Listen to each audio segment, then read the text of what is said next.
তুই এখন বাড়ি চল যা। আমি যাবো না, আমি এখানেই থাকবো। না তো, ও বলে ওখানেই থাকবে। এইটুকু মেয়ের বেগ দেখো দিন। কি হয়েছে দাদা, কি হয়েছে কিনে? মোস্তফা না, হ্যাঁ, ওই কি ভালোবাসা ছিল, তাই আচ্ছা। একটা ওই যাকে ভালোবাসা নিয়ে একটা ধর্ণা এসে বসে তুমি। কি ব্যাস ধর্নায় বসেছে? দেশে এত মেয়েরা, কাল আবার মেয়েরাই ধর্নায় বসছে। হতে পারে টুরু লাগো। চলো চলো চলো দেখে আসে আগে। চল 5 minutes later.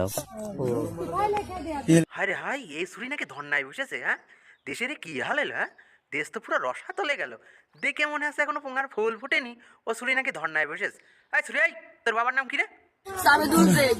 বাবা হলো সাবিদুল শেখ, আর উনি ঘটাচ্ছে এখানে এক কেস। এই তোর বাড়ি কনে রে? চাঁদপুর করিব না। তা এখানে কি করতে আইছিস? কার কাছে আইছিস? মুস্তফার কাছে। মুস্তফার কাছে? মুস্তফা কে হয় তোর? বলবেন কি বলবেন।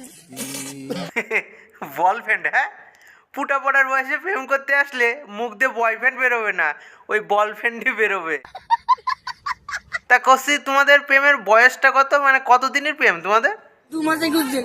ও কইলোটা কি? হ্যাঁ, 2 মাস 21 দিন। আরে সুরি ওই 2 মাস 21 দিনের অভিজ্ঞতায় কোনো কাজ হয় নাকি রে? এখনকার দিনে মিনিমাম 6 মাস 1 বছরের এক্সপিরিয়েন্স লাগবে। সঠিক বলেছেন। তোর তো কোনো কাজ হবে না, না বুঝলি? যা যা, তুই এখন বাড়ি চল যা। আমি যাবো না, আমি এখানেই থাকবো। না তো, ও বলে ওখানেই থাকবে। এইটুকু মেয়ের বেগ দেখো দিন। হ্যাঁ, এই তোর বয়স কত রে? 16। বয়স কেবল 16? দুনিয়ার এ কি হাল হইল?